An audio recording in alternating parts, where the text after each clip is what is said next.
Hi, and thank you for choosing to watch this video. Let's talk about the famous story in the Bible where Peter sunk. I know that everyone is familiar with the story of where Peter tried to walk on water after seeing Jesus walk on water, but ultimately Peter got distracted and sank. But there's one thing about that story that I'm surprised no one hasn't noticed or talked about or mentioned. But before I reveal what it is, let's get the whole context of Matthew 14:22-33.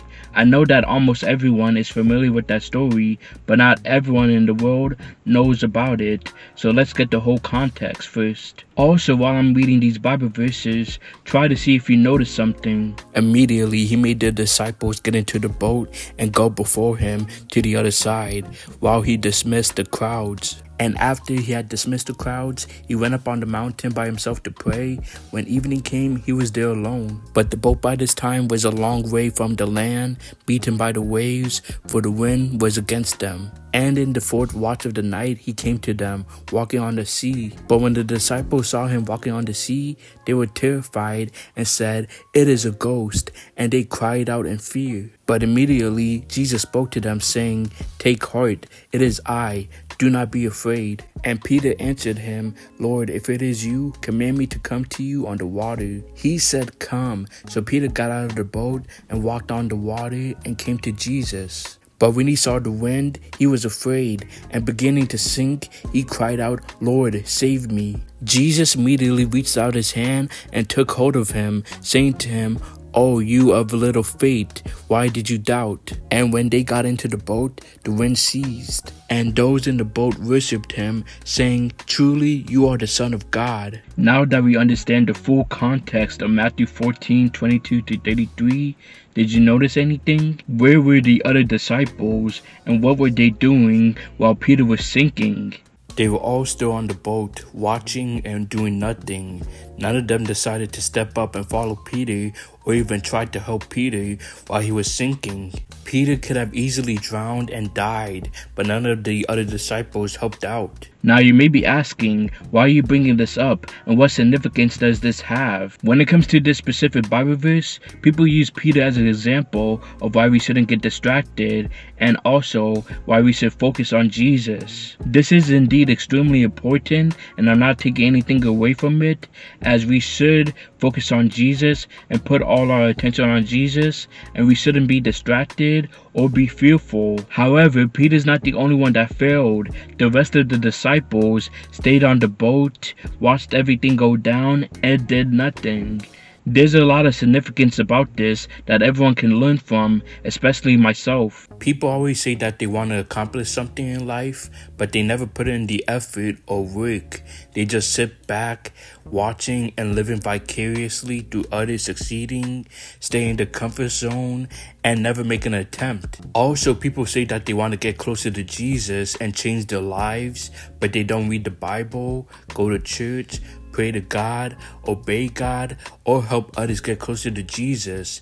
They are too scared to fully submit to God, or are not making any attempts or efforts to try to get closer to Jesus. Basically, what I'm trying to say is that most of us, all the rest of the disciples who stayed on the boat. To be honest, I would have stayed on the boat because I would have been in shock and amazed seeing Jesus walk on water, and plus I do not want to drown because I almost died twice while drowning. So I'm not saying that Peter is better and worse than the rest of the disciples, because honestly, the rest of them and all of us would have sunk as well. Let's not forget that Peter saw the wind, which is crazy to think about since we can't physically see the wind. Also, there was a heavy storm, so water was splashing on his face. It was nighttime, so sleeplessness was taking place. Finally, Jesus was walking on water. Let me repeat, Jesus walked on water, which is a miracle and a sight to see. Who wouldn't be amazed or in shock after seeing that? I failed so many times in my life. I made the same mistakes by saying that I'm gonna go to the gym and lose weight, but I keep on staying at home, doing nothing, not exercising or going to the gym. Or I'm saying that I want to get my own apartment, but I'm not saving up my money or thinking about finding an apartment for myself. Or I'm saying that I want to get closer to Jesus, but I'm not reading my Bible, going to church, helping people get closer to Jesus or pray to Jesus. Another thing that we can learn is that in today's society, people are living vicariously through others. Social media made it easier for everyone to know what people are doing around the world in their personal lives. People rather watch other people live their successful lives they wish they were living than actually living and working to live a successful life. I bet all the other disciples wish they could have stepped up just like Peter, but they were too afraid or in shock to do so. Another thing I learned is that failure is not a bad thing. Life is all about trials and tribulations. Yeah, you may have failed, but at least you made an attempt. And with that failure, you can learn from it and grow from it. It's not about how many times you fail, it's about how you react to those failures. Are you gonna let your failures get you down and ruin your life? Or are you gonna learn from your failures and grow from them? As for Peter, even though he did get distracted and sunk, at least he stepped up. He could have just easily stayed on the boat and did nothing just like the rest. But he walked on water just like Jesus, and though it didn't work out, Jesus put him back up.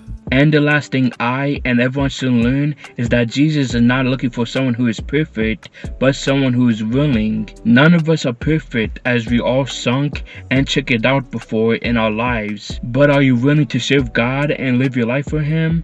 Are you able to get yourself back up after being distracted and sinning? Or are you just going to stay in your comfort zone forever? Are you going to live vicariously through others while you do nothing to note?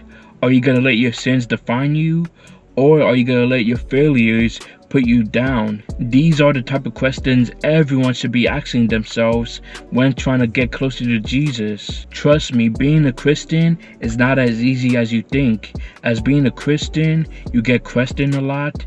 People are trying to test your faith. There's suffering. There's a lot of patience. And Christian persecution is at an all-time high. But are you going to let all those trials and tribulations stop you from serving Jesus? There are Bible characters that have been through hell and back, especially Peter.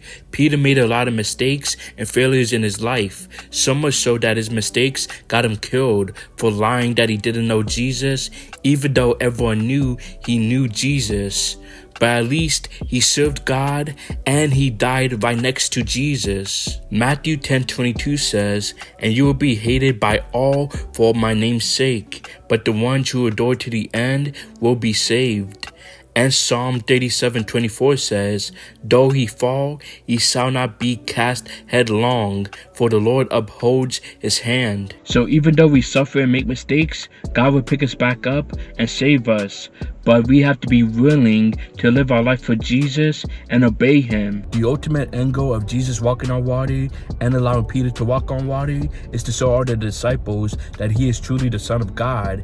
Jesus doesn't have to prove anything to anyone since He is Jesus.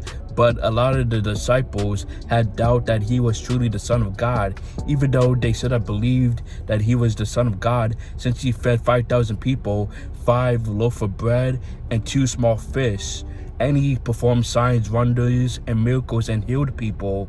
But the disciples still had doubt. But Jesus walking on water and allowing Peter to walk on water proved to them that He was truly the Son of God. And you watching this video can submit your life to God and believe in God. It doesn't take a lot of money to give your life to Christ. It's free as charge, as Jesus paid all the price for you when He died on the cross.